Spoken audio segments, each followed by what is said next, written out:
नमस्कार मित्रों। प्रस्तुत है प्रेमचंद द्वारा लिखित कहानी शंखनाद। भानु चौधरी अपने गांव के मुखिया थे। गांव में उनका बड़ा मान था। दरोगा जी उन्हें टाट बिना जमीन पर न बैठने देते। मुखिया साहब की ऐसी धाक बनी हुई थी कि उनकी मर्जी बिना गांव में एक पत्ता भी नहीं हिल सकता था। कोई घटना, चाहे वह सास बहू का विवाद हो, चाहे मेड़ या खेत का झगड़ा हो, चौधरी साहब के शासनाधिकारी को पूर्ण रूप से सचेत करने के लिए काफी था। वे तुरंत घटना स्थल पर पहुंचते, तहकीकात होने लगती। गवाह और सबूत के सिवा किसी अभियोग को सफलता सहित चलाने में जिन बातों की जरूरत होती है, उन सब पर विचार होता और चौधरी जी के दरबार से फैसला हो जाता। किसी को अदालत जाने की जरूरत ही ना पड़ी।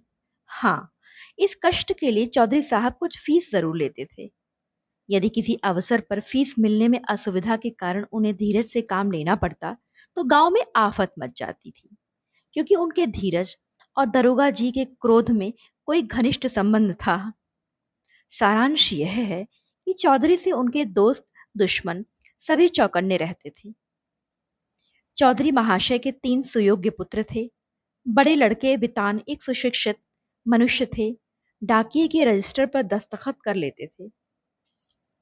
बड़े अनुभवी, बड़े नीति कुशल, मिर्जई की जगह कमीज पहनते, कभी कभी सिगरेट भी पीते, जिससे उनका गौरव बढ़ता था।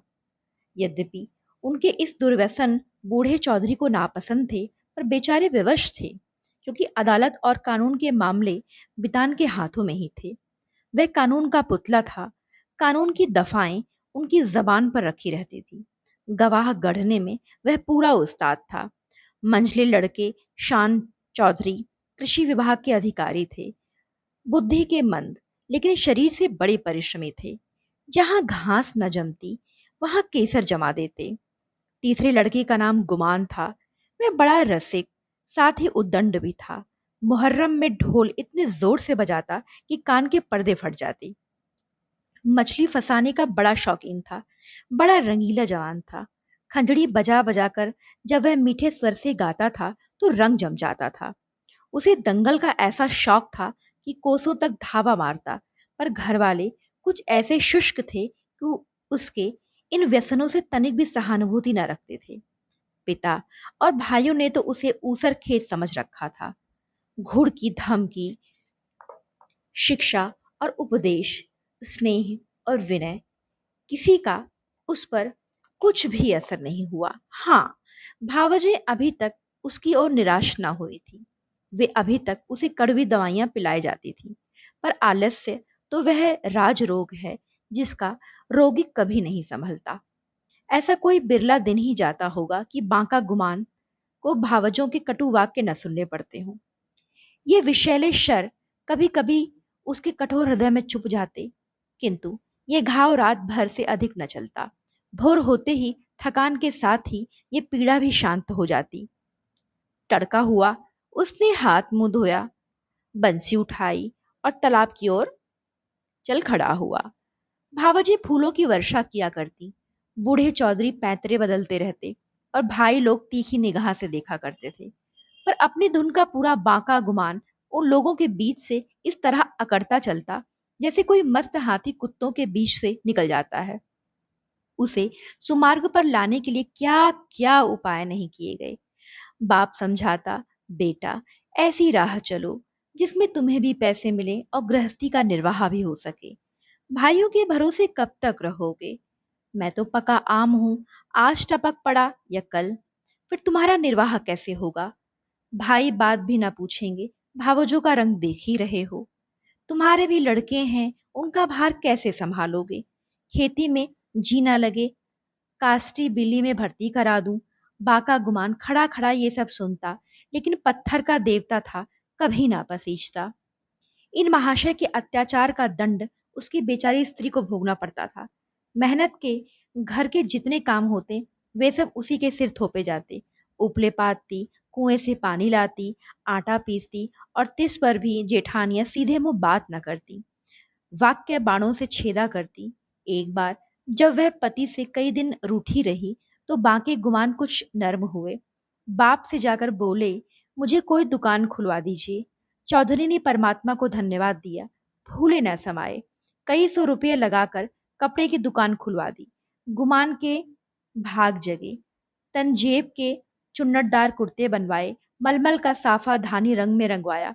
सौदा बिके या ना बिके, उसे तो लाभ होना ही था। दुकान खुली हुई है। 10-5 गाढ़े मित्र जमे हुए हैं।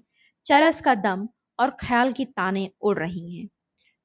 चल झपटरी जमुना तटरी, खड़ो नटखटरी। इस तरह 3 महीने चैन से कटे। बाकी गुमान ने खूब दिल लगाकर अरमान निकाले। यहां तक कि सारी लागत लाभ हो गई। टाट के टुकड़े के सिवा और कुछ ना बचा। बूढ़े चौधरी कुएं में गिरने चले। भावजों ने घोर आंदोलन मचाया। अरे राम, हमारे बच्चे और हम चीथड़ों को तरसे, गाढ़े का एक कुर्ता भी नसीब ना हो, और इतनी बड़ी दुकान इस निकट्ठू का कफन बन गई है।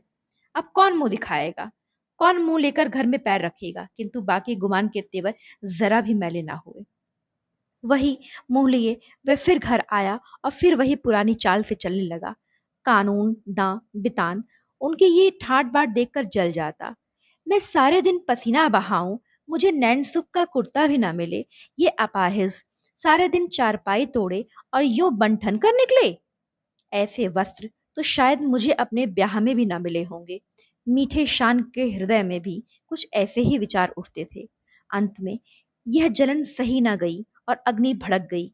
तो एक दिन कानूनदा बितान की पत्नी गुमान के सारे कपड़े उठा लाई और उन पर मिट्टी का तेल उड़ेल कर आग लगा दी।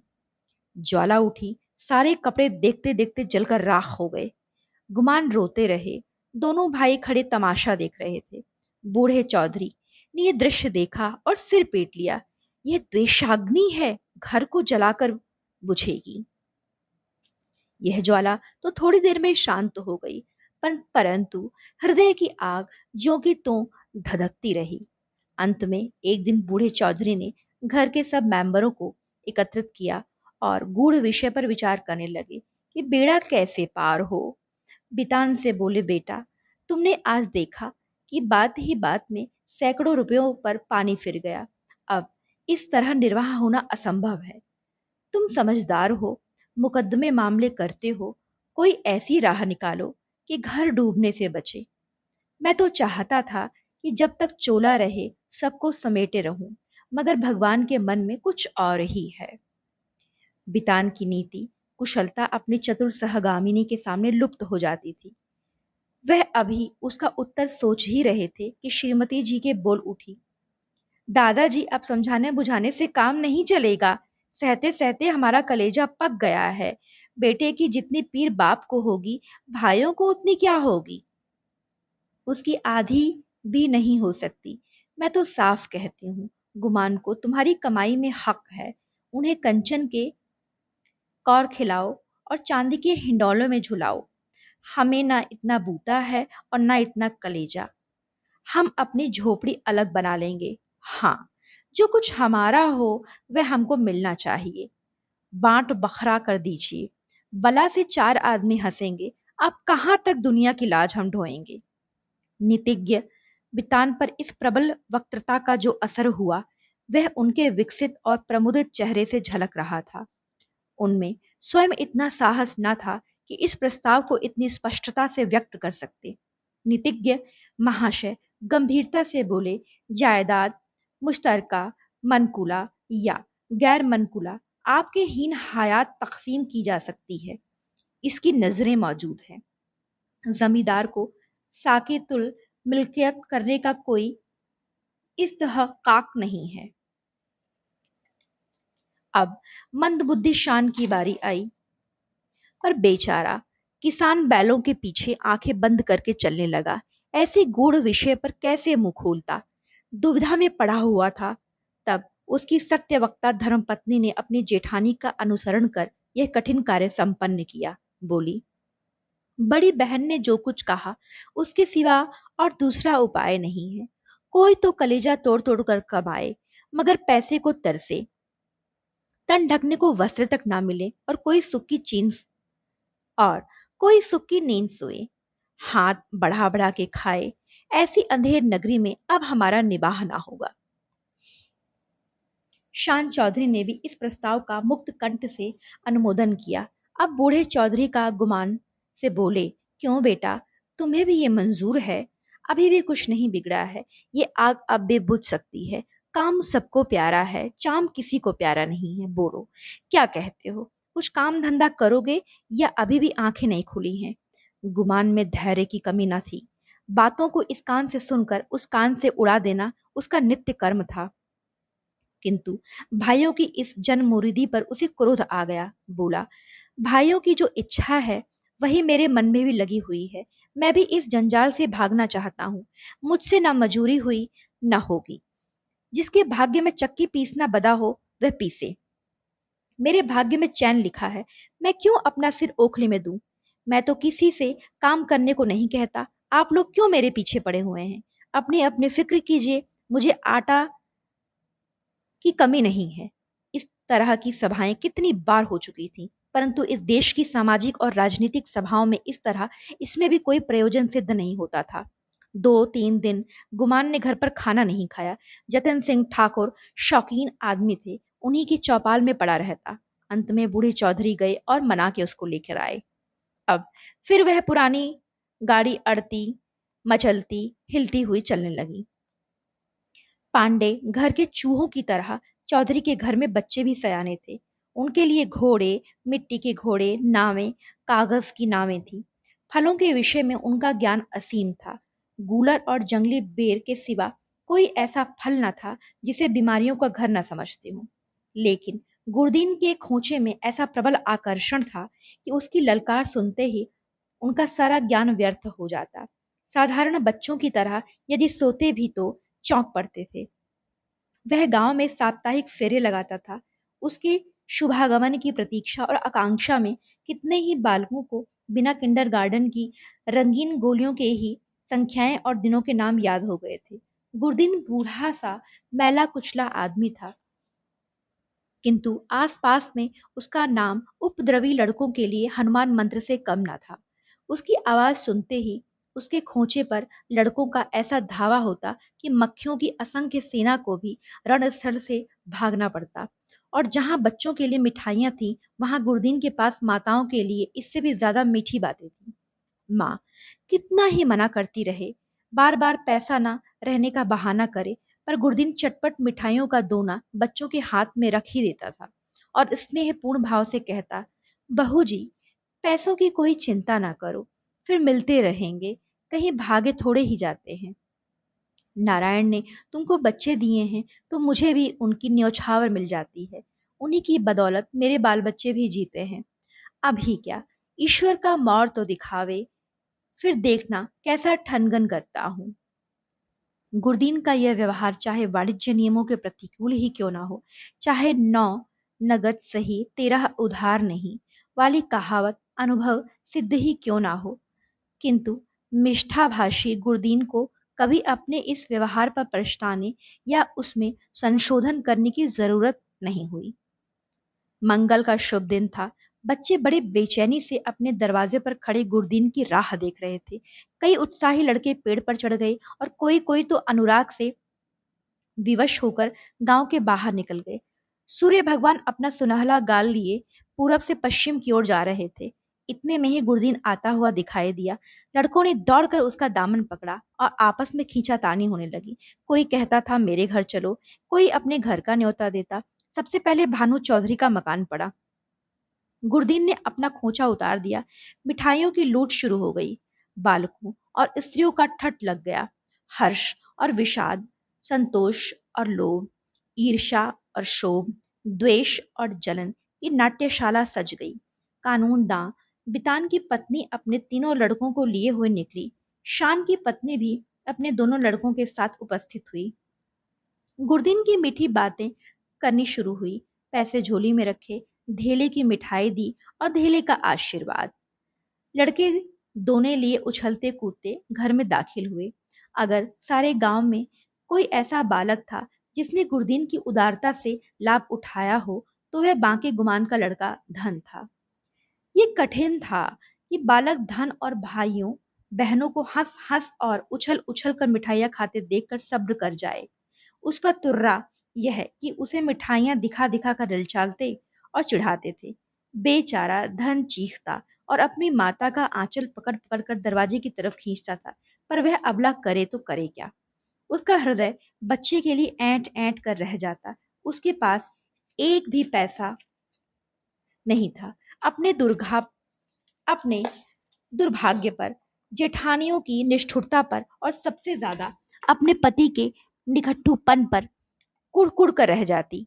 अपना आदमी ऐसा निकम्मा ना होता तो क्यों दूसरों का मुंह देखना पड़ता, क्यों दूसरों के धक्के खाने पड़ते। उठा लिया और प्यार से दिलासा देने लगी, बेटा रो मत, अब के गुरुदिन आएगा तो तुम्हें बहुत सी मिठाइयां ले दूंगी। मैं इससे अच्छी मिठाई बाजार से मंगवा दूंगी। तुम कितनी मिठाई खाओगे। ये कहते कहते उसकी आंखें भर आईं। आह, ये मनहूस मंगल आज फिर आएगा और फिर से ये ही बहाने करने पड़ेंगे। हाय, अपना प्यारा बच्चा ढेले की मिठाई को तरसे और घर में किसी का पत्थर सा कलेजा न पसीजे। वह बेचारी तो इन चिंताओं में डूबी हुई थी और धन किसी तरह चुप ना हो रहा था। जब कुछ वश न चला तो माँ की गोद से जमीन पर उतरकर लौटने लगा और रो रो कर दुनिया सिर पर उठा ली। माँ ने बहुत बहलाया फुसलाया, यहाँ तक कि उसे बच्चे के इस हट पर क्रोध भी आ गया। मानव हृदय के रहस्य कभी समझ में नहीं आते। कहाँ तो बच्चे को प्यार से चिपटाती थी, ऐसे झल्लाई कि उसे 2-3 दिन तक थप्पड़ जोर से लगाया और घुड़क कर बोली, चुप रह अभागे, तेरा ही मुंह मिठाई खाने का है, अपने दिन को नहीं रोता, मिठाई खाने चला है। माँ का गुमान अपनी कोठरी के द्वार पर बैठा हुआ यह कौतूक बड़े ध्यान से देख रहा था। वह इस बच्चे को बहुत चाहता था। इस वक्त के थप्पड़ उसके हृदय में तेज भाले के समान लगे और चुप गया। शायद उसका अभिप्राय भी यही था। दुनिया रूई को धुनने के लिए तांता पर चोट लगाता है। जिस तरह पत्थर और पानी में आग छिपी रहती है, उसी तरह मनुष्य के हृदय में भी, चाहे वह कैसा ही क्रूर और कठोर क्यों ना हो, उत्कृष्ट और कोमल भाव छिपे रहते हैं। गुमान की आंखें भर आईं। आंसू की बूंदें बहुधा हमारे हृदय की मलिनता को उज्जवल कर देती हैं। गुमान सचेत हो गया। उसने जाकर बच्चे को गोद में उठा लिया और अपनी पत्नी से करुणोत्पादक स्वर में बोला, बच्चे पर इतना क्रोध क्यों करती हो। तुम्हारा दोषी मैं हूं। मुझको जो दंड देना चाहो दो। परमात्मा ने चाहा तो कल से लोग इस घर में मेरा और मेरे बाल बच्चों का भी आदर करेंगे। तुमने आज मुझे सदा के लिए इस तरह जगा दिया, मानो मेरे कानों में शंखनाद कर मुझे कर्म पथ में प्रवेश का उपदेश दिया हो। शुक्रिया मित्रों। अगर आपको मेरी कहानी पसंद आती है तो प्लीज़ मेरे चैनल को सब्सक्राइब ज़रूर करें, लाइक करें और शेयर करें। बहुत बहुत धन्यवाद।